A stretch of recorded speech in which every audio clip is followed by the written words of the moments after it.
इस सीरीज में हम एंशियंट इजिप्शियन लोर को मॉडर्न नज़रिए से समझेंगे।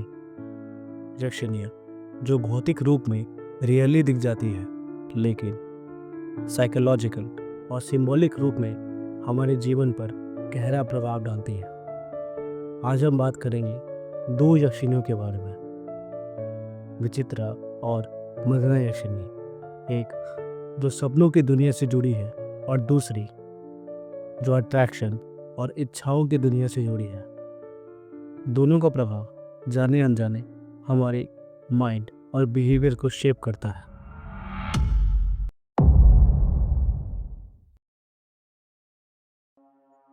विचित्र यक्षिणी का जिक्र आपको कई तंत्र ग्रंथों में मिल जाएगा, जैसे कौला तंत्र, तंत्र सारा और कुछ फोक नरेटिव्स जो रिमोट हिमालयन और ट्राइबल रीजन्स में प्रिजर्व है। इन टेक्स्ट में विचित्रा का रिलेशन स्वप्न लोका या सपनों का लोक से बताया गया है।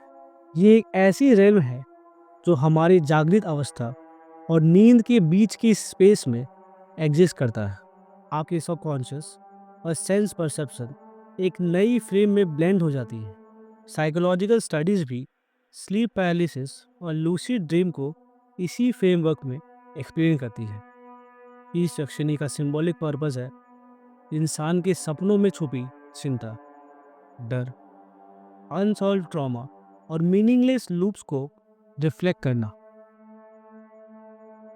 लेजेंड्स के मुताबिक विचित्रा को एक वाइट साड़ी, पेल कॉम्प्लेक्शन, सॉफ्ट प्रेजेंस वाली औरत के रूप में डिपिक्ट किया गया है। वो एग्रेसिव नहीं दिखती, वो ऑब्जर्व करती है। विचित्रा कोई डिस्टिंक्ट पर्सनैलिटी नहीं, वो एक साइकोलॉजिकल फेनोमेनन का अवतार है। रियलिस्टिकली किसी को अगर बार बार स्लीप पैरालिसिस एक्सपीरियंस हो, वो एक पैसिव व्यूअर बन जाता है अपने ही दिमाग का। विचित्रा एक कॉन्सेप्चुअल बाउंड्री है जहां आपका माइंड और ड्रीम ओवरलैप हो जाता है बिना किसी फिजिकल कंट्रोल के। ड्रीम मैनिपुलेशन, विचित्रा ड्रीम्स को रियल बना देती है। ये स्टेट काफ़ी लोगों को ल्यूसिड ड्रीम्स का फॉल्स अवेकनिंग जैसा लगता है, जहां उन्हें लगता है वो जाग चुके हैं, लेकिन वो अब भी ड्रीम में ही होते हैं। स्लीप पैरालिसिस ट्रिगर, न्यूरोसाइंस के हिसाब से स्लीप पैरालिसिस तब होता है जब बॉडी और ब्रेन का लिंक ब्रेक हो जाता है ड्यूरिंग REM स्लीप। भारतीय फोकलोर इसे यक्षिणी के प्रवेश का पल कहते हैं, क्योंकि ये पैरालिसिस एक कंट्रोल मूवमेंट जैसा लगता है जहां विक्टिम का शरीर रुक जाता है पर विजन एक्टिव रहता है। रेपिटेशन लूप, अगर कोई व्यक्ति बार बार अपने सपनों में एक ही सिनेरियो, सेम फिगर या सिमिलर फीलिंग एक्सपीरियंस करे, वो एक सिंबॉलिक साइकोलॉजिकल लूप हो सकता है जिसे तंत्र कहते हैं। विचित्रा का तंत्र, विचित्रा की सबसे बड़ी कमजोरी अवेयरनेस है। इसका मतलब सिर्फ जाग जाना नहीं, बल्कि माइंड को एक्टिव मोड में लाना है, जिसे मॉडर्न साइकोलॉजी में कॉग्निटिव एक्टिवेशन बोला जाता है।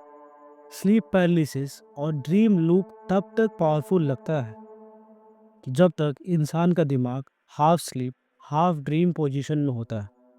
इस पोजीशन को साइकोलॉजी में हाइपरगॉजिक स्टेट कहते हैं। ये वो फेज होता है जहां ब्रेन इमेजेस बना रहा होता है, बॉडी स्टिल होती है और सबकॉन्शियस दो टुकड़ों में बंट जाता है। तांत्रिक सिंबॉलिज्म में इसी वनरेबल मूवमेंट को विचित्रा का प्रवेश द्वार कहा गया है। जैसे ही इंसान अवेयर हो जाता है, विचित्रा का कंट्रोल टूट जाता है। पुराने ग्रंथों में लिखा गया है कि विचित्रा का प्रभाव सूर्य उदय के साथ खत्म हो जाता है। ये एक मेटाफोर है इल्यूजन का। लाइट का मतलब यहाँ सिर्फ फिजिकल लाइट नहीं, बल्कि मेंटल अवेयरनेस का स्विच ऑन होना है। ग्राउंडिंग टेक्निक्स बॉडी को ये सिग्नल देती है कि हम रियल वर्ल्ड में हैं, ड्रीम वर्ल्ड में नहीं। इसमें 3 मेजर स्टेप्स होते हैं: eye movement, left to right scan, breath control, mental affirmation. Practically बोले तो अवेयरनेस, ग्राउंडिंग और सनराइज लिंक रिचुअल्स उसका बंधन तोड़ देते हैं। अगर कोई व्यक्ति अपनी नींद पैरालिसिस के समस्या को समझकर कॉन्शियस टेक्निक्स जैसे अवेयरनेस, ब्रीदिंग, ग्राउंडिंग अपना ले तो उसका कंट्रोल कम हो जाता है। मदना शब्द संस्कृत के मदन से निकला है। मदन का अर्थ होता है attraction, desire, charm, longing and emotional pull. पुराने ग्रंथों में मदना सिर्फ लस्ट नहीं थी, वो एक स्टबल साइकोलॉजिकल फोर्स थी जो इंसान को किसी चीज की तरफ खींचती है, चाहे वो प्यार हो, एम्बिशन हो या सिर्फ ऑब्सेशन। आकर्षण तंत्र, इस तंत्र का एक पूरा सेगमेंट आकर्षण शक्ति को समर्पित है, यानी वो एनर्जी जो इंसान के मन में स्ट्रॉन्ग डिजायर या अट्रैक्शन क्रिएट करती है। यही एनर्जी का पर्सोनिफाइड रूप कहीं कहीं मदना यक्षिनी के नाम से बताया गया है, काम शस्त्र। ये सिर्फ फिजिकल अट्रैक्शन के बारे में नहीं, ये इमोशनल इंस्टिंक्ट्स, इमेजिनेशन और डिजायर पैटर्न्स का स्टडी भी है। मदना को इसमें मानव इच्छा का सीधा प्रभाव बोला गया है। देवी ओरिएंटेड ट्रेडिशंस, बहुत से परंपराओं में मदना को परमात्रेका यानी डिजायर गवर्न्ड फेमिनिन फोर्स माना गया है। ये फेमिनिन फॉर्म नहीं, फेमिनिन एनर्जी होती है। इसका मतलब मदना कोई औरत नहीं, कोई डियटी नहीं, कोई घोष जैसी चीज भी नहीं। ये एक इंटरनल फोर्स का सिंबॉलिक रूप है। अगर हम मॉडर्न साइकोलॉजी की लैंग्वेज में बात करें तो मदना एग्जैक्टली रिप्रेजेंट करती है reward system, emotional craving, imagination driven desire, modern plus motivation and obsession. Madana कोई जेंडर नहीं, ना वो फेमिनिन स्पिरिट है, ना कोई मेल एनर्जी।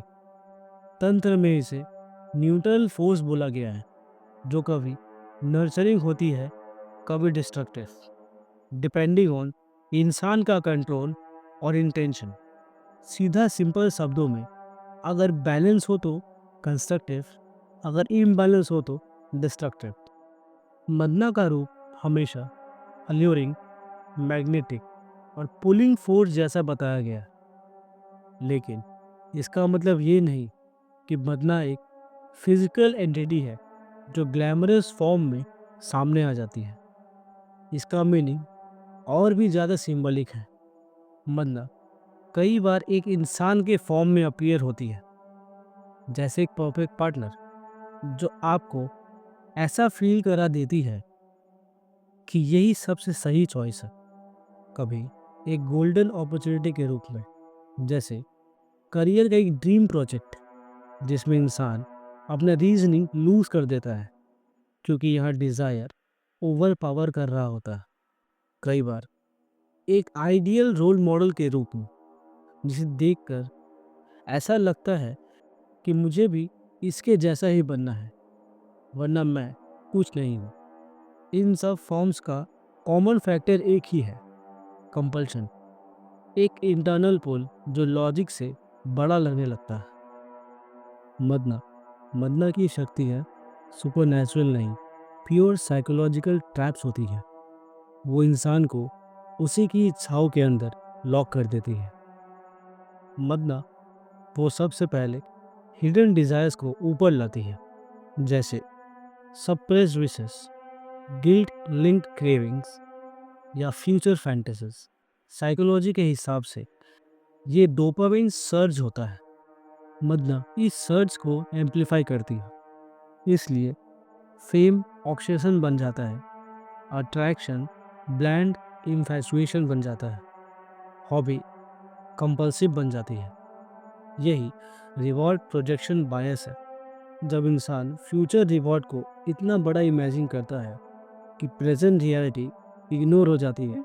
जब डिज़ायर कंट्रोल से ज़्यादा बोलने लगे तो समझ लो मदना एक्टिव है। मदना का दूसरा इफेक्ट सबसे डेंजरस है। आपको लगता है ये इंसान, ये मौका मेरे लिए ही बना है। इस मोमेंट में क्रिटिकल थिंकिंग ऑफ हो जाती है, इमोशनल जजमेंट हाई हो जाती है और लॉजिक लॉजिक बैकग्राउंड में चला जाता है। ब्रेन फैंटेसी और रियलिटी को मिक्स कर देता है। फिर इंसान time, sleep, red flags, responsibilities सब कुछ इग्नोर कर देता है। ये शॉर्ट टर्म कंट्रोल होता है और जब तक चलता है इंसान खुद को लॉजिकल समझता है, जबकि वो एक्चुअली कंपल्सिव मोड में होता है। मदना कभी ज़बरदस्ती नहीं करती, वो बस डिज़ायर को इतना सुंदर दिखा देती है कि इंसान खुद सरेंडर कर देता है। ये मदना का असली ट्रैप है। इंसान सोचता है मैं तो लॉजिक से डिसाइड कर रहा हूँ, और डिसीजंस सबकॉन्शियस डिज़ायर्स चला रहे होते हैं। ये लूप 3 चीज़ों से चलती है। कन्फर्मेशन बायस, इंसान वही चीज़ देखता है जो डिज़ायर सपोर्ट करे। फैंटेसी अलाइनमेंट, इमेजिनेशन को रियलिटी समझना। फॉल्स रिवॉर्ड सिस्टम, लगता है रिवॉर्ड मिलने वाला है पर वो सिर्फ सपना होता है। लूप तब तक एक्टिव रहता है जब तक डिज़ायर स्ट्रांग हो, लॉजिक पैसिव हो और इंसान अपने डिसीजंस को बेस्ट समझता रहे।